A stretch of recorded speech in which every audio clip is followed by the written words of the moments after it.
I will tell you just one or two stories for that to get up from on the stage, etc. And if you've not been to one of our concerts before, whether you understand what I say or not, it is polite to laugh afterwards. The lady was appearing before the magistrate's court because she'd driven straight through a red traffic light. She explained to the chair of the bench that she'd been distracted by some young people who were messing around on the pavement. She was very sorry for what she had done, but could she go quickly because she was a school teacher and she wanted to get back as quickly as possible to her class.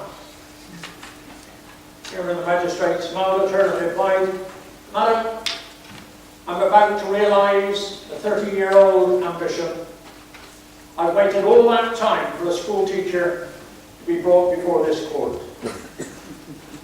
Will you please sit down quietly at the table, and in your best handwriting, like 500 times, I must not drive through red traffic lights."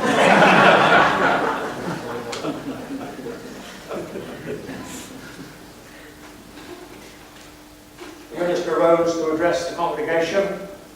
He was looking even more stern than he did on most occasions.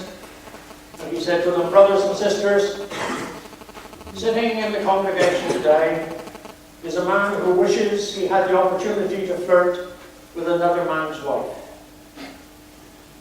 Unless he places a £10 note in the offering bag, his name will be read out following the final hymn."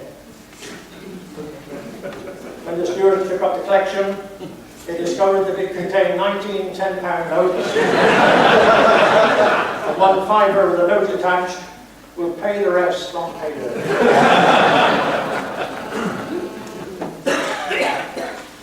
The local newspaper photographer had been told on many occasions that our castle was haunted. And therefore he was determined to get a picture of the ghost. Not wanting to frighten it off, he went up one evening. He sat in the dark until well after midnight. And as he was sitting there in the silence, the apparition appeared. The ghost turned out to be a very friendly ghost that agreed to pose for the camera.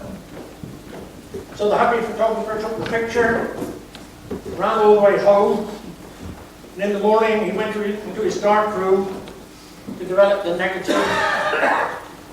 When he developed it, he groaned because it was completely blank. The moral of that story is, the spirit was willing, but the flesh was weak.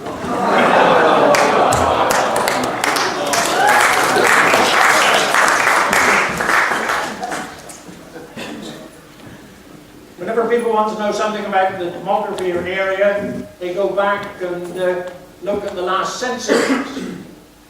But we all know that the census is only as accurate as the information that has been given to it by the residents of that particular area. And I wonder if they're always right. The census taker called at number 15 and introduced himself. He said, "Excuse me, ma'am, but could you please confirm that you are Ethel Smith?" "Yes," she said, "I am." Delighted that the first question was easy. "And would you mind telling me, madam, I'm sorry to have to ask you this question, but it's on my list. Would you mind telling me how old you are?" So Ethel thought for a minute, and she said, "Well, yes, I think I can figure it out. I was 18 when I married, and my husband was 30. He's now 60 or twice as old as he was, so that makes me 36.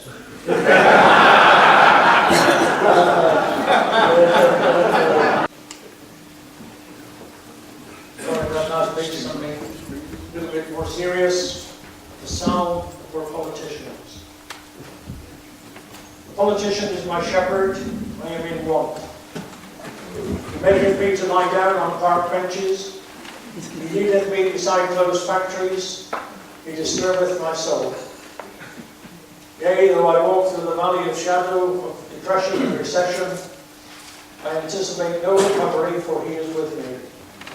He prepareth a reduction in my salary in the presence of my employers. He anointeth my small income with great losses. my expenses runneth over. Surely unemployment and poverty shall follow me all the days of my life, and I shall dwell in a mortgaged house forever.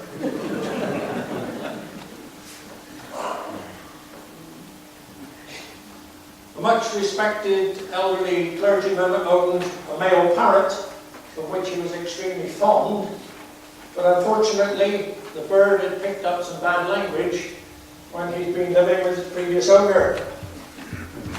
And the clergyman took it to the vet, and the vet said that there was nothing that he could do to change the parrot's language, so the clerk decided very reluctantly that he would have to have the bird put down.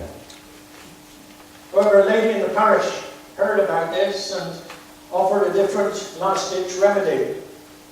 She said, "Vicar, I have a female parrot who is an absolute saint. She sits quietly on her perch and says nothing but, 'Let us pray.' Why don't you bring your parrot to my house for a few days and see if my parrot's example can reform your parrot?" So the clergyman thought it was worth giving it a try, and the next night he went around with the parrot. And the bird took one look at the female parrot and said, "Hi, Toots, how about a kiss and a cuddle?" And the female looked over her beak and said, "My prayers have been answered."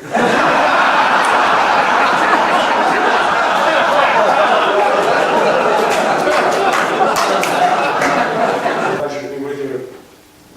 New group of men had just arrived at the pearly gates and were being interviewed by St. Peter. "Right," said St. Peter, "all those who have been henpecked on earth, please step 3 places to the left. Those who are bosses in their own homes, 3 places to the right."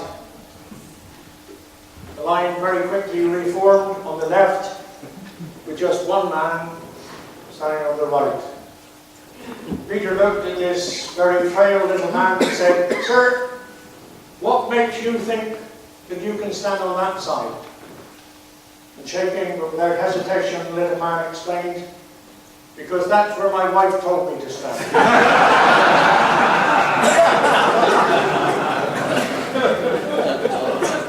have one last story, but I think I'm pushing it a bit with this one because it will take some understanding. How many people were good at maths at school? 1, 2, 3, 4, about 6. Okay, well, if you 6 could stand by the hatch when we have refreshments and explain this one to everybody else. All right, I spent a lot of time when I was in school learning theorems, and then going to school and having to try to prove that they were right. That's a clue to a little bit of understanding of this little story. There were 3 Indian squaws. One sitting on an elk hide, one sitting on a deer hide, and one sitting on a hippopotamus hide. The 2 squaws on the elk hide and the deer hide each had 1 papoose. While the squaw sitting on the hippopotamus hide had two papooses. No, it's not papai, it's 2 papooses. Which just goes to prove the squaw on the hippopotamus is equal to the son of the squaw.